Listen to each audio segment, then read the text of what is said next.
Welcome to the Pitt County Schools online Stop the Bleed education. My name is Brian Lake, and I'm the Trauma Outreach Coordinator for the Trauma Center at Vidant Medical Center here in Greenville. You're receiving this life-saving education today because of a grant that Pitt County Schools received through the Children's Miracle Network. Grant money was used to purchase 2 Stop the Bleed kits for each school in Pitt County. Greene County Schools and Martin County Schools are also included. Each kit contains 8 individual Stop the Bleed kits for a total of 16 kits per school. When we are not in the middle of a pandemic, this education is usually presented in person via a PowerPoint presentation with hands-on tourniquet application practice at the end. Since we're trying to keep in-person contact to a minimum, we put together this short presentation and video to get you familiar with tourniquet application. Once the COVID-19 dust settles, we hope to come out and provide hands-on training for all staff at each school to be sure everyone is comfortable with applying a tourniquet and address any questions anyone might have. We know that everyone is extremely busy, so these slides will not take very long. Thank you for everyone's hard work and dedication and for taking the time to learn how to save a life.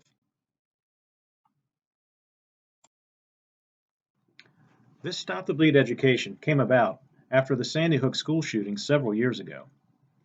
Although these incidents are extremely rare, we must all be prepared. Statistically speaking, you are more likely to utilize tourniquet application with injuries on the playground, injuries at home, and in the rare event that you witness a motor vehicle crash. To prove the importance of the Stop the Bleed kits in this training, I'd like to share a situation that occurred at North Pitt High School a little over a year ago. A student there accidentally put his arm through a glass window and suffered a severe laceration to his lower arm. The school resource officer witnessed the incident and quickly rendered aid by applying direct pressure. He was able to improvise a tourniquet above the injury site, ultimately stopping the bleeding. To make matters worse, the dispatched ambulance did not arrive until 26 minutes after the initial 911 call. Luckily for the student, the officer's quick actions potentially saved this young man's life. Fortunately, the injury did not involve arterial bleeding, but if that had been the case, a much different outcome could have unfolded.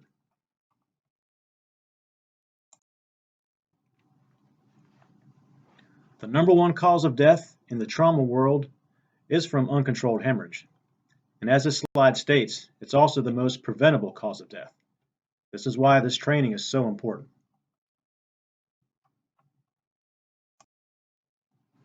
If you find yourself in a situation where you have a chance to provide life-saving care, always ensure that your safety comes first. If the scene does not appear to be safe, please do not proceed. For those of you that have a medical background, you know the ABCs stand for airway, breathing, and circulation. For the purpose of this class, we need to remember the ABCs as they relate to alert, bleeding, and compress. The first step in response to an emergency is the activation of the 911 system. The second step is to quickly find the source of bleeding. Once you have found the source of bleeding, immediately apply direct compression with your hands. In most cases, you will need to be in the CPR position and exerting enough pressure to stop or slow the hemorrhage. Remember, every situation is different. If you find severe hemorrhage coming from an arm or a leg, please apply a tourniquet immediately. If you do not have a tourniquet, apply direct pressure immediately. In some cases, you may need to utilize both the tourniquet and direct pressure. Ultimately, you must do whatever it takes to stop or slow the bleeding. If someone has a large, open wound with severe bleeding, especially on the abdomen or chest, you may need to pack that wound as tight as possible with the gauze or the large trauma pad that will be in your Stop the Bleed kit. Now we're going to demonstrate exactly how to apply the combat application tourniquet. Before I do that, I do want to show you guys the Stop the Bleed kits that you will be receiving at each of your schools. You will be receiving 2 of these kits. Each kit does hold 8 individual Stop the Bleed kits. So everything you need to control a bleeding situation is actually in this kit. So this is one of the individual Stop the Bleed kits right here in my hand. Okay, they're vacuum sealed, they're very compact. Everything that you will need in the event of an emergency is in this kit. Obviously, the first thing you're going to do is open this up. You'll hear some of the air decompress as you open it. It can be a little tricky. First thing, obviously, you're going to pull out is the cat tourniquet itself, okay? Also included, you have a very large gauze that you can use for whatever you think you may need. Also inside, we have 2 pairs of blue nitrile rubber gloves and 2 packs of the compressed gauze. Okay. Also, if you find yourself really not remembering what to do, there is an instruction card on how to follow this kit and how to apply the tourniquet and what steps to use. Lastly, there is a Sharpie to be able to use, and I'll show you what to do with that in just a second.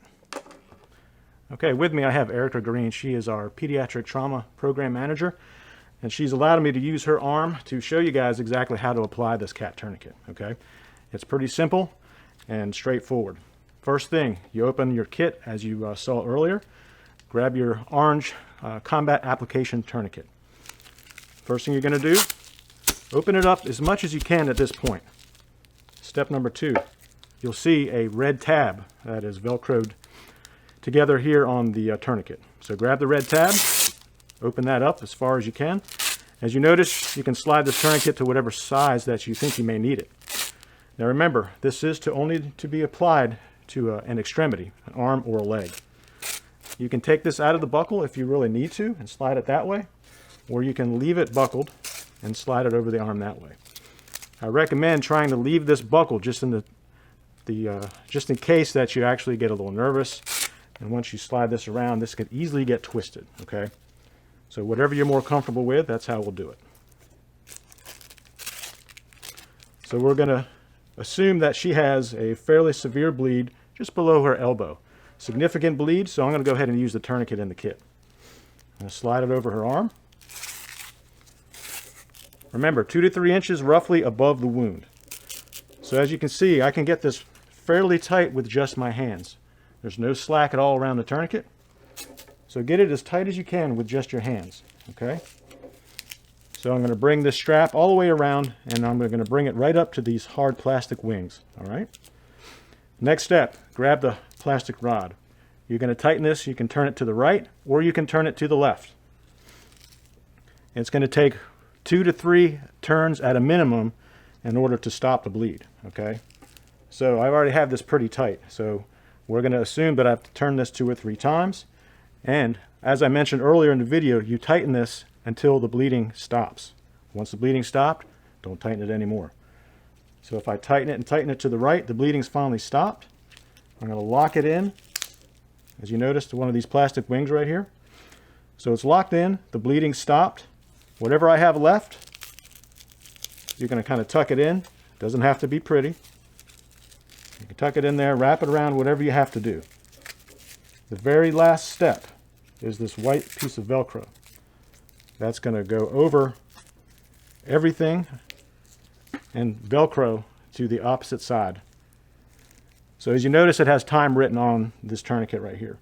So whatever time it is, you're going to write the time. If it's 9 o'clock in the morning, that's the time that you apply the tourniquet. Write it down. We need to know at the trauma center the exact time that this tourniquet has been applied. So once you set it, the bleeding stopped, that's all you have to do. So it's a fairly simple process. Now we look forward to coming out sometime next year after this COVID pandemic has hopefully subsided.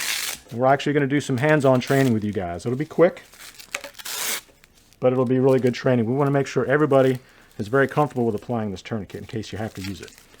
We want to thank everybody, all the teachers and all the staff at Pitt County Schools for all the hard work that you do. Also, if you have any questions in regards to Stop the Bleed or this training, you can get up with your first responder in your school. Most of them have been trained in Stop the Bleed. You can contact your local EMS, or you can contact me, james.lake@vidanthealth.com. So again, thank you for all that you do. There are a few more slides to go, then you'll be done, but we look forward to seeing you next year sometime. Thank you.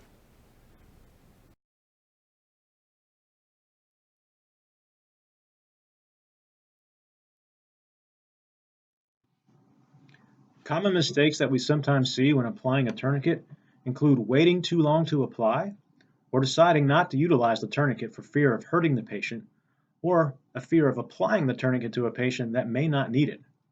If you're not sure whether the patient needs a tourniquet, go ahead and apply the tourniquet anyway. In this type of situation, it's better to be safe than sorry. Tourniquets can be in place for up to 2 hours, and in some cases even longer, so do not worry about further injuring your patient.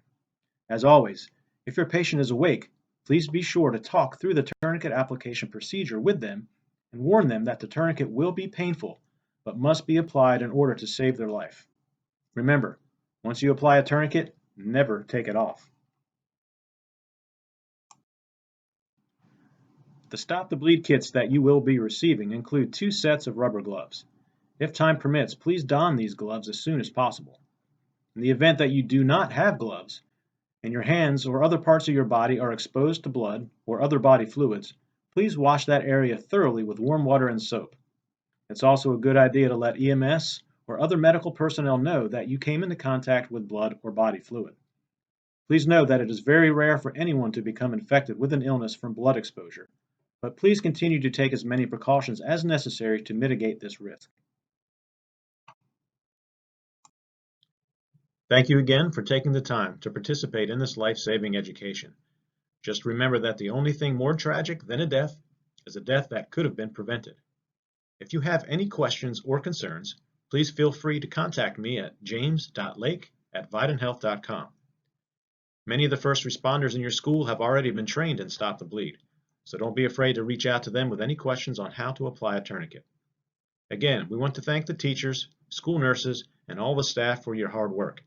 I also want to thank Erica Green, our Pediatric Trauma Program Manager, for leading this grant project.